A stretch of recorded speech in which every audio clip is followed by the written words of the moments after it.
Hi everyone and welcome. I've zoomed in on this because this is the second pocket oracle by the author Athene Noctua that I am adding to my collection. And I am so thrilled that it comes with a bit bigger book. So let me just bring that down a little bit. So it's about 50 some odd pages and it's much better than the pullout. Let me find that pullout for a second here. Yeah, we had this one in the Fated Oracle that goes like this. Great in that it provides enough information for 13 cards. But with this one, we move into 24 cards. And we're getting the runic information in the guidebook.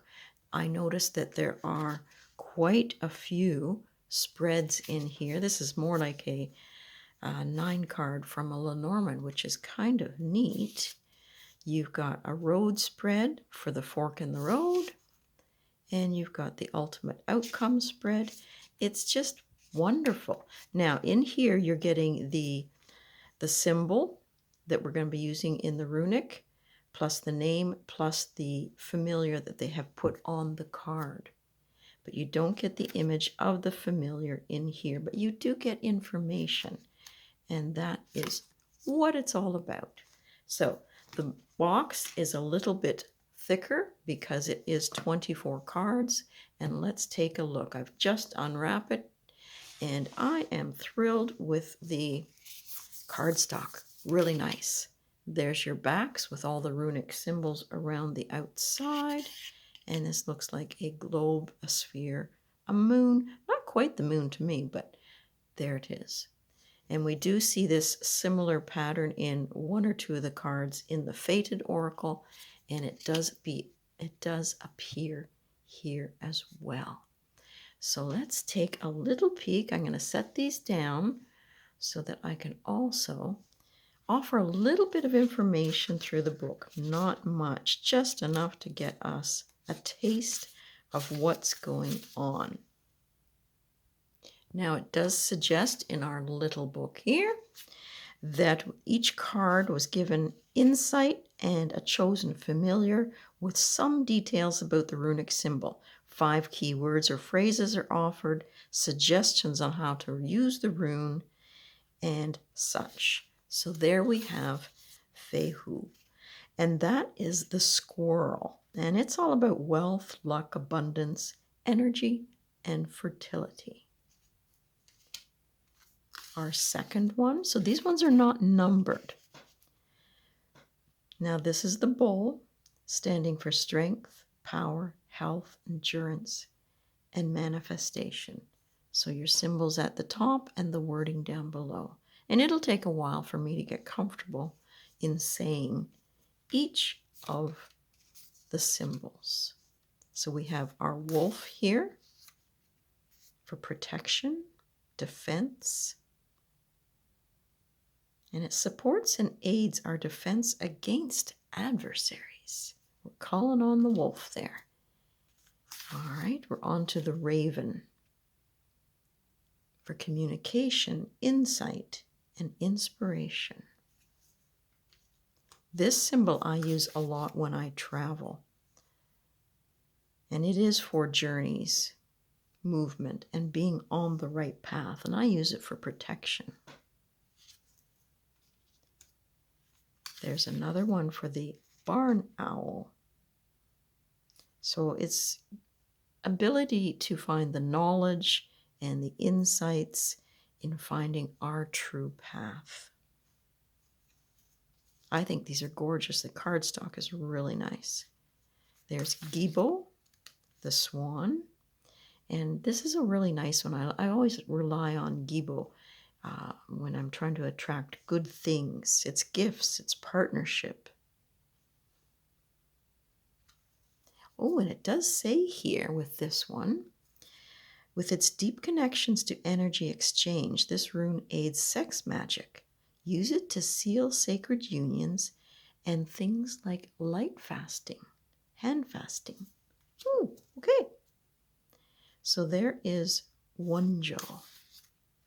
And we have the hummingbird there drinking up the nectar. So this is joy and pleasure. And you can use it in spells. See, that's what I'm liking down here. You could bring this deck in for magical workings. And it suggests it's a wonderful rune for health and happiness spells.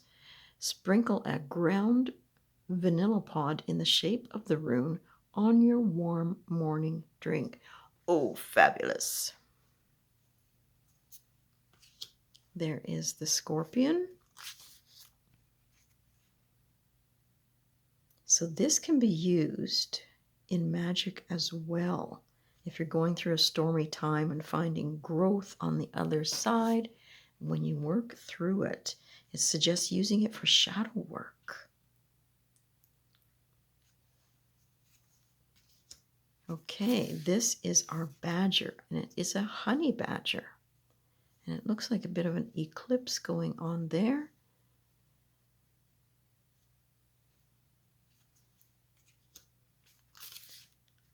Isa, bat, for self-control and focus. What a great familiar to use. And with the quartz crystals there, the clarity, the focus. That one is wonderful. And it suggests using it in times of distress. Jera. And that is the honeybee. Fruition, balance, cycles. And it suggests using it during blossoming cycles of conception. Ooh. Okay. Iwas. Often used during rituals at Samhain, when the veil between this world and the other world is thin. You can carve the rune symbol on a candle that you burn upon your altar. Perthro, the snake. Now in this case it's a good omen. Often used for the unknown, initiations, and occult. Use it as a charm for well-being of mother and child and for quick pain relief during labor. It does have so much more information. I'm just tuning in here to the little magical workings. So there is our stag, glorious. I love that crescent with the pentacle, gorgeous.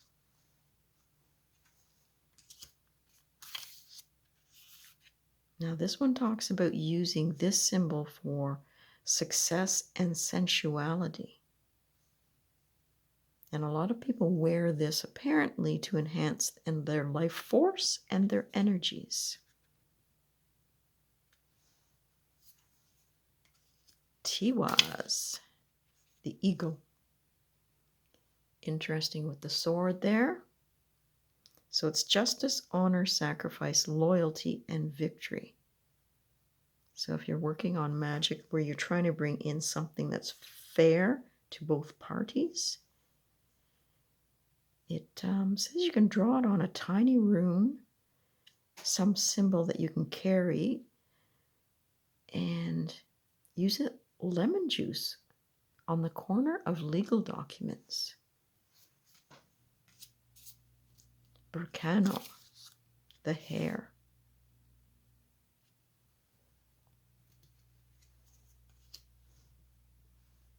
That's a beauty right there with the horse. Harmony, marriage, loyalties. And it even talks about adding it to the collar or bridle if you happen to be someone who has a pony or a horse. Manaz, the meerkat. And this one is to aid in unconsciousness and tapping into the collective unconsciousness. The seahorse. Oh, to me, that's very fertile, and that's usually the male that carries the babies. And it's about flow, memory, and dreams. Great one for clairvoyance.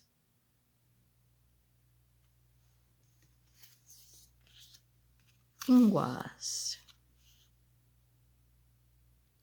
Now there is our lion, and it suggests wholeness, harmony, and an energizing burst.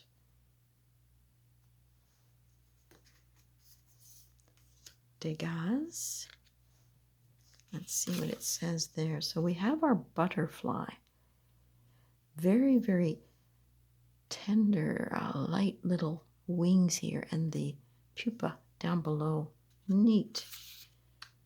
So this is about enlightenment, and I immediately go to Alice in Wonderland.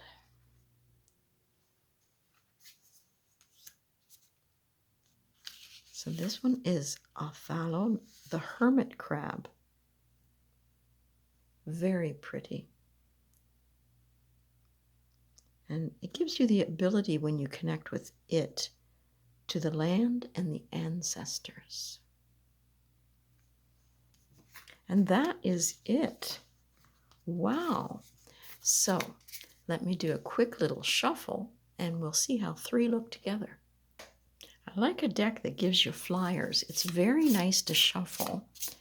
And I found with the Anna Kay as well, the type of cardstock, you really get some cards popping, which are nice. So here we have Iwas, Sawillo, and Algiz. So let's take a little peek at what the meanings might be. I'll show you here as well that in the table of contents, you have it broken down into the 3. So it is easier if you can recognize the animal for sure and jump to the page. I personally would have liked a number to direct me to the page. It makes it a whole lot faster. So we're looking for Iwas and hang tight.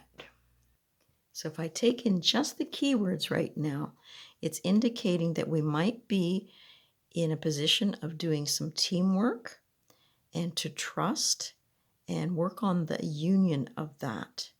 If you want to enhance your communication, this is suggesting it's a good time to do so. And with it at the first of the 3 like that, it's taking command of your words. Communication. And the horse is there to help us along the way.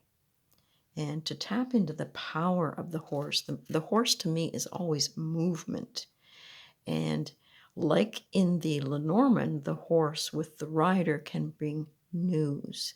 So there might be news and communication.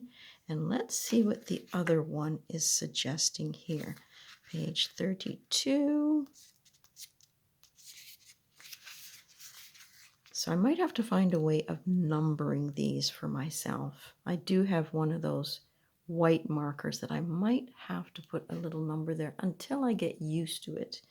But this one, okay, if we've got communication, we're now moving on to healing. So there might be some words or people that we're trying to communicate with where we're going to have to choose our words carefully. We want to create that connection in a positive way.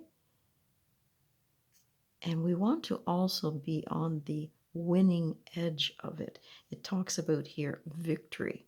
So having that success in what? In communication. And it can also be a healing rune. So you can bring in, it says, even crystals. So our communication could be enhanced if we were wearing, for instance, citrine. Bringing that into it. And it's like on the belly there of the bird. So there's flashes of brilliance. And with the bird, then again, you can bring in that idea of communication. And that it's happening, it's moving, it's not stagnant. And then the last card, we can look at that one, and that is the stag. So let me find that one, and that is 30. So with this, we've had communication and a burst of connection bringing us together, and ending here with finding our independence through it all. I guess that the stag to me is a very powerful protector and offers us courage in this time of communication. And you can use it as a charm, the symbol, and it protects us and helps to defend ourselves against others. Very, very interesting. And I think they look very pretty together. So I'm going to leave it there and say that I think the quality of the cards are great. Comes in a good sturdy box, and it is a way to bring to life a little bit more the symbolisms here by bringing in the witch's familiar. Fantastic. Have a great day.